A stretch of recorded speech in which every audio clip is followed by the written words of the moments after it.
India മുന്നണി തക്കം പാർത്തിരിക്കുകയാണ്.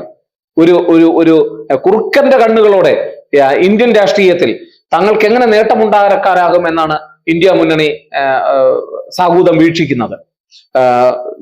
ചന്ദ്രബാബു നായിഡുവും അതുപോലെ തന്നെ നിതീഷ് കുമാറും ജാതി സെൻസസിന്റെ കാര്യത്തിലായാലും സാമ്പത്തിക നയങ്ങളുടെ കാര്യത്തിലായാലും സംസ്ഥാനത്തിന് പ്രത്യേക പദവി എന്ന ആവശ്യത്തിലോ ആയാലും എങ്ങനെ പ്രതികരിക്കുന്നു എന്ന് ഇവർ കാത്തിരിക്കുകയാണ്.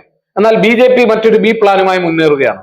ഒരുപക്ഷെ ഈ പുതിയ പ്രത്യേക സംസ്ഥാന പദവി എന്നുള്ള ആവശ്യത്തോട് ഒരുപക്ഷെ അവർ പ്രതികരിക്കുക, പ്രത്യേക സംസ്ഥാന പദവി എന്നുള്ള അംഗീകാരം കൊടുക്കാതെ വേണമെങ്കിൽ കൂടുതൽ സാമ്പത്തിക സഹായം നൽകുന്നതിന് അവർക്ക് തടസ്സമൊന്നുമില്ല. അങ്ങനെയുള്ള ഒരു ഫോർമുല ആയിരിക്കാം ഉണ്ടാക്കിയെടുക്കുക.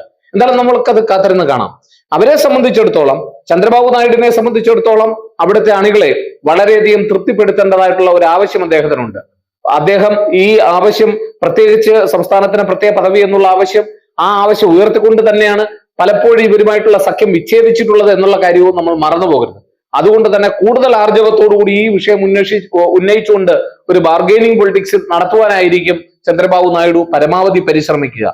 നിതീഷ് കുമാറിനെ സംബന്ധിച്ചിടത്തോളം അങ്ങോട്ടോ ഇങ്ങോട്ടോ ചാഞ്ചാടുന്നതിന് യാതൊരു വിധമായ മടിയുമില്ലാത്ത ആളാണ്.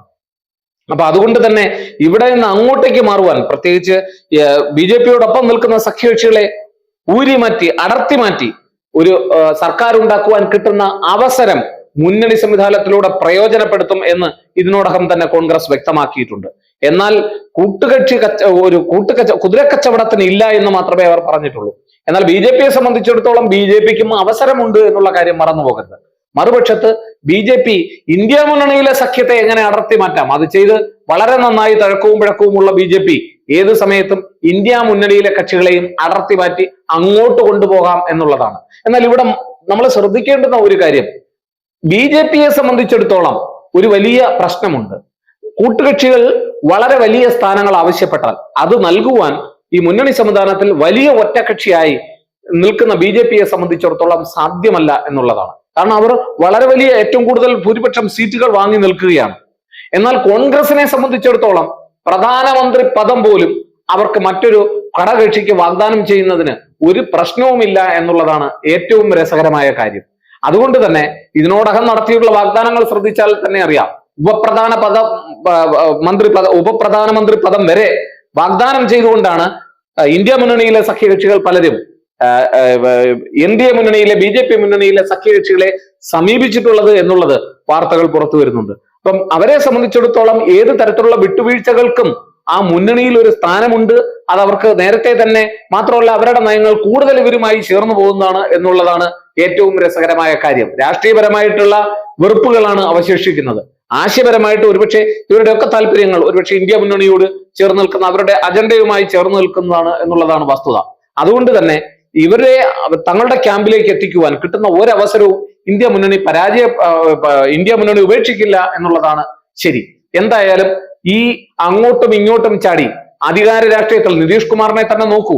അധികാരത്തിന് വേണ്ടി അങ്ങോട്ടും ഇങ്ങോട്ടും കഴിഞ്ഞ 10-15 വർഷമായി അധികാരത്തിൽ കുറെ നാളായി മുഖ്യമന്ത്രി പദത്തിൽ തുടരുന്ന അദ്ദേഹത്തെ സംബന്ധിച്ചിടത്തോളം അധികാരം നിലനിർത്തുവാൻ വേണ്ടി അങ്ങോട്ടും ഇങ്ങോട്ടും സഖ്യങ്ങൾ ഉണ്ടാക്കാൻ ഒരു മടിയുമില്ലാത്തയാളാണ്. ചന്ദ്രബാബു നായിഡു ആകട്ടെ അമരാവതിയെ ലോകത്തിലെ ഏറ്റവും വലിയ പട്ടണമാക്കി മാറ്റുവാൻ, ആന്ധ്രാപ്രദേശിന് പ്രത്യേക പദവി കിട്ടുവാൻ എന്ത് തരത്തിലുള്ള വിട്ടുവീഴ്ചയ്ക്കും തയ്യാറായി, ഏത് തരത്തിലുള്ള നീക്കുപോക്കിനും തയ്യാറായി, ഏത് തരത്തിലുള്ള ബാർഗെയിനിങ്ങിനും തയ്യാറായി നിൽക്കുന്ന ഒരു പാർട്ടിയാണ്. അതുകൊണ്ട് തന്നെ ഇനി വരുംകാല രാഷ്ട്രീയത്തിൽ കോൺഗ്രസ് ശ്രമിക്കുന്നത് കാത്തിരുന്നുകൊണ്ട് കിട്ടുന്ന അവസരങ്ങളെ മുതലെടുക്കാനാണെങ്കിൽ, ഒരുപക്ഷെ ബി ജെ പി ശ്രമിക്കുന്നത് തങ്ങൾക്ക് ഈ രണ്ട് മുന്നണികളെ മാത്രം ആശ്രയിക്കേണ്ടുന്ന ഒരു ഗതികേടിൽ നിന്ന് എങ്ങനെ ബി ജെ പിയെ രക്ഷിക്കാം എന്നുള്ളതാണ്. ഇപ്പോൾ കിട്ടുന്ന വാർത്തയനുസരിച്ച് ഉണ്ടായി വന്നിട്ടുള്ള അല്ലെങ്കിൽ ജയിച്ചു വന്നിട്ടുള്ള 8 സ്വതന്ത്രന്മാരുണ്ട്. അവരുടെയും പിന്തുണ ഇന്ത്യ മുന്നണിയിലേക്ക് പോകാനുള്ള സാധ്യത കൂടുതലാണെന്നാണ് റിപ്പോർട്ടുകൾ. അതേസമയം ബി ജെ പിയെ സംബന്ധിച്ചിടത്തോളം ആ സ്വതന്ത്രന്മാരുടെ പിന്തുണയും ലഭ്യമാകുന്ന ഒരു സാഹചര്യം നിലവിലില്ല എന്നുള്ളതാണ് വസ്തുത.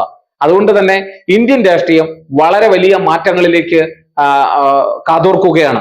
ഒരുപക്ഷെ ഈ മോരും മുതിരയും പോലെയുള്ള സഖ്യങ്ങളാണ് ഈ രണ്ട് കൂട്ടത്തും നില ഉറപ്പിച്ചിരിക്കുന്ന എന്നുള്ളത് കൊണ്ട് ഇനി എത്ര നാൾ ഈ ഭരണം മുന്നോട്ട് പോകുന്നു, എത്ര നാൾ നല്ലൊരു പ്രതിപക്ഷമായി കോൺഗ്രസ് വർത്തിക്കുന്നു എന്നുള്ളതാണ്. ഒരുപക്ഷെ ശക്തമായ ഒരു പ്രതിപക്ഷമായി മാറുവാൻ കോൺഗ്രസിന് കഴിയും എന്നുള്ളതാണ് ഇപ്പോഴുള്ള വസ്തുത.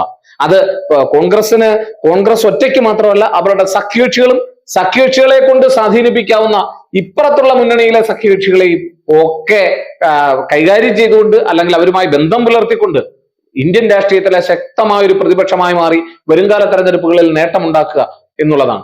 എന്തായാലും ആര് വന്നാലും, അത് NDA മുന്നണിയായാലും അതുപോലെ തന്നെ കോൺഗ്രസിന്റെ നേതൃത്വത്തിലുള്ള ഇന്ത്യ മുന്നണിയായാലും, ഇനി വരുംകാല രാഷ്ട്രീയത്തിൽ 5 വർഷത്തിനുള്ളിൽ ഒരു തെരഞ്ഞെടുപ്പ് ഉണ്ടാകുമോ എന്നുള്ളതാണ് എല്ലാവരും ഉറ്റുനോക്കുന്നത്. കാരണം ആശയങ്ങളുടെ അടിസ്ഥാനത്തിൽ ഇല്ലാതെ വ്യക്തി കേന്ദ്രീകൃതമായും താല്പര്യ കേന്ദ്രീകൃതമായും ഉണ്ടായിട്ടുള്ള പ്രാദേശിക ചെറുകക്ഷികളെ കൂട്ടുപിടിച്ചുകൊണ്ട് നടത്തുന്ന ഈ അധികാര രാഷ്ട്രീയം വേറെ എന്ത് പാഠമാണ് ജനങ്ങൾക്ക് നൽകുന്നത്? എന്തായാലും ഒരു കാര്യം ഉറപ്പാണ്, ഇന്ത്യൻ രാഷ്ട്രീയം ഒരുപക്ഷെ ഇടക്കാലത്ത് നമ്മൾ കണ്ടിരുന്ന 90-കൾക്ക് ശേഷം ഇന്ത്യൻ രാഷ്ട്രീയത്തിൽ കണ്ടതുപോലെ എത്രമാത്രം ഈ കോയലേഷൻ പൊളിറ്റിക്സിലേക്ക് മാറുന്നു, അല്ലെങ്കിൽ സഖ്യകക്ഷി രാഷ്ട്രീയത്തിലേക്ക് മാറുന്നു, അത് എത്രമാത്രം നമ്മുടെ ഭാരതത്തിന് ഗുണം ചെയ്യും എന്നുള്ളതാണ് കാത്തിരുന്ന് കാണുന്നത്. ഒരുപക്ഷെ കോൺഗ്രസ് സഖ്യം അങ്ങനെ പലതവണ പരീക്ഷണങ്ങൾ നടത്തി അതിന്റെ ഫലം ജനങ്ങൾക്ക് കാണിച്ചു കൊടുത്തിട്ടുണ്ട്. കുറെയൊക്കെ നഷ്ടങ്ങളും കുറെയൊക്കെ ലാഭങ്ങളും ഭാരതത്തിന് അതുകൊണ്ടുണ്ടായി. എന്തായാലും ഇന്ത്യ മുന്നണി ഒരുപക്ഷെ അത്തരത്തിൽ NDA മുന്നണി BJPയുടെ നേതൃത്വത്തിൽ അങ്ങനെ കേവല ഭൂരിപക്ഷമില്ലാതെ സർക്കാർ ഉണ്ടാക്കി മുന്നേറുമ്പോൾ അത് ഈ 5 വർഷവും തങ്ങൾക്ക് ആ ഭരണം നിലനിർത്താനാകുമോ എന്നുള്ളതാണ് ഒരു വലിയ ചോദ്യം.